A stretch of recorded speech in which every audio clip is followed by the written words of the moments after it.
अगर आप बाइबल में पढ़ो तो कोई भी सफलता या असफलता, कोई भी ऊंचाई या नीचाई जब भी किसी व्यक्ति को मिली है, उसका कारण परमेश्वर नहीं, उस व्यक्ति के लिए हुए स्टेप्स हैं, उस व्यक्ति के लिए हुए कदम हैं जो उसने अपनी जिंदगी में उठाए थे।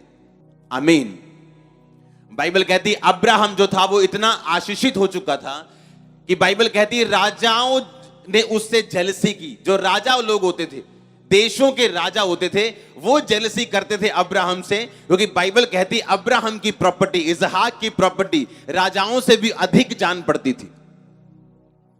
और अगर आप बाइबल को ध्यान से पढ़ें, अब्राहम के अंदर भी ऐसी आदतें थी परमेश्वर के वचन को इज्जत देने की। इसलिए उसने मलकीसदीक के याजक को, बाइबल कहती है, अपनी कमाई का 10वां हिस्सा दिया। अब्राहम की जिंदगी में 3 आदतें थी। पहला याजकों को देना, दूसरा परमेश्वर को देना। कितने मेरी बात को समझ रहे हैं? इसीलिए जब आप अब्राहम की जिंदगी को देखते थे तो हमेशा ऊंचाई पे देखते थे। कोई राजा उस पर कब्जा नहीं कर पाया, कोई उसको हरा नहीं पाया, और उसके अपने वंश ने उसका स्थान लिया। अब्राहम के बाद इसहाक आया, वेस्ट नहीं हुआ वो। आमीन। परमेश्वर के वचन को इज्जत देना, अब्राहम, याजकों को देना, अपने पड़ोसियों को देना। किसको दिया था उसने? लूत को। क्या बोला था उसने? कि तू चुन ले, तुझे कौन सी चराई चाहिए, तुझे कौन सी चारागाह चाहिए अपने जानवरों के लिए, तू चुन ले, मैं तुझे वो देता हूं। ऐसा कभी नहीं हो सकता कि आप कुछ दें परमेश्वर के राज्य में और आप खाली रहें। अब्राहम इसलिए ग्रेट था, वो याजकों को देता था। परमेश्वर को उसने अपना एक लौता बेटा तक बो दिया था। जब वो कुर्बानी देने गया था, उसने अपने रिश्तेदारों को, अपने पड़ोसियों को दिया, क्योंकि बाइबल कहती जो आपके पास है वो आपका पड़ोसी है। जो आपके पास जरूरतमंद खड़ा है वो आपका पड़ोसी है, चाहे वो आपका असली वाला पड़ोसी हो चाहे ना हो। जब वचन को कोई इज्जत देने लगता है और परमेश्वर से डरने लगता है, ये उसकी ग्रेटनेस की शुरुआत होती है। आमीन। और बाइबल कहती है वो याजकों को देता था, मलकीसदीक के याजक को दिया।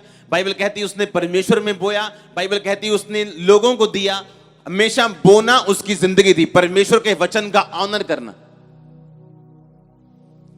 आप कैसे इज्जत देते हो परमेश्वर को कैसे मालूम पड़ता है? कि आप संडे चर्च में हो, लेकिन आपके घर में शादी थी आपके रिश्तेदार की, आपके भाई की, आपकी बहन की, लेकिन संडे आप चर्च में हो। यह खुदा को ऑनर देने वाली बात है कि नहीं, संडे अगर मैरिज करोगे तो मैं नहीं जाऊंगा। अगर मुझे मैरिज पे बुलाना चाहते हो तो संडे के अलावा होनी चाहिए। यह प्रभु को इज्जत देने वाली बात है। कि कोई बिजनेसमैन फोन कर रहा है कि आज सबसे बड़ी डील करनी है भाई संडे को, तो भाई आज अगर डील ना भी हो कोई प्रॉब्लम नहीं, फायदा ना भी हो तो कोई प्रॉब्लम नहीं, क्योंकि मैंने अपना जो स्थान है संडे का, प्रथम स्थान, वो मैंने परमेश्वर को दिया। आमीन।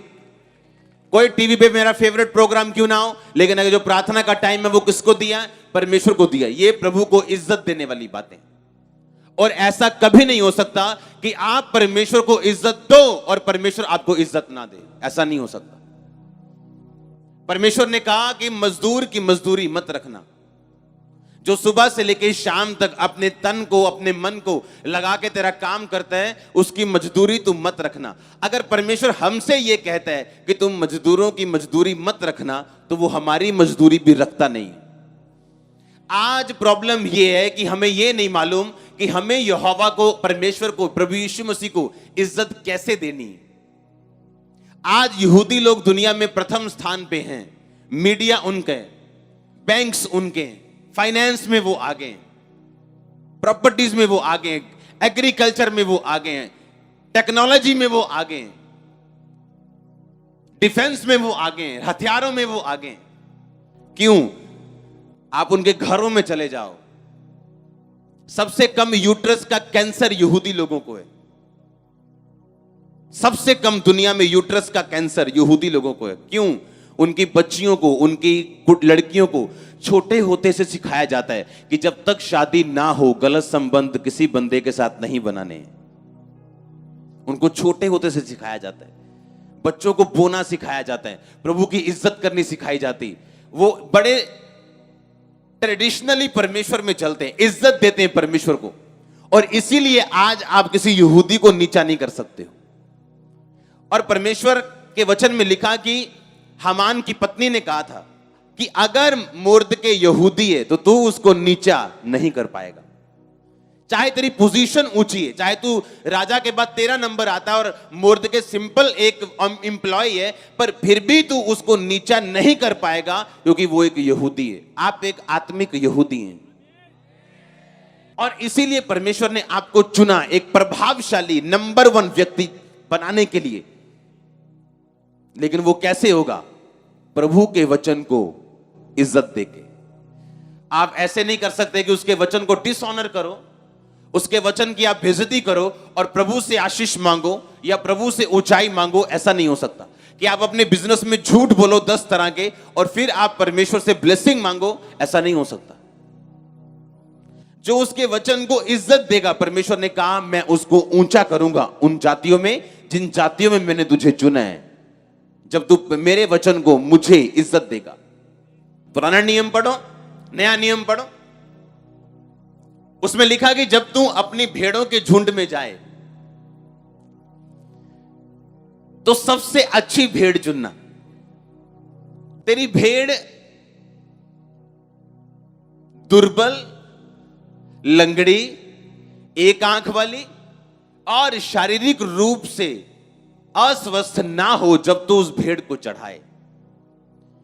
जब तू अपने झुंड में जाना तो बेस्ट भेड़ मेरे लिए चुनना और मुझे इज्जत देना। अगर आज भी मैं अपनी ऑफरिंग लेके आया हूं या मैं अपने स्पिरिचुअल फादर के पास अगर जाता हूं तो मेरे नोट भी कड़क होते हैं। नोट भी, अगर मैं उनके पास जाऊं और जो मेरा सीड होता है वो कभी कटे फटे नोट वाला नहीं होता। नेवर। ऐसा कभी नहीं हुआ कि मैंने अपनी जेब से निकाला और मेरी जेब में सब तरह के नोट पड़े हों और मैंने छोटा निकाला हो। मैंने प्रभु को इज्जत दी है प्रैक्टिकली और इज्जत ले रहा हूं प्रैक्टिकली। और आप जानते हैं कि जब परमेश्वर आपको कोई चीज दे दे तो दुनिया उसे छीन नहीं सकती। वो चाहे इंटरनेट पे चाहे लाख बातें बोले, कुछ भी आपके लिए कहे, पर लोगों के दिल में जो आपके लिए भरा है वो उसे कोई निकाल नहीं सकता, क्योंकि वो किसी इंसान ने, किसी टेक्नोलॉजी ने, किसी काउंसलिंग ने नहीं भरा, वो परमेश्वर ने भरा है। हालेलुया।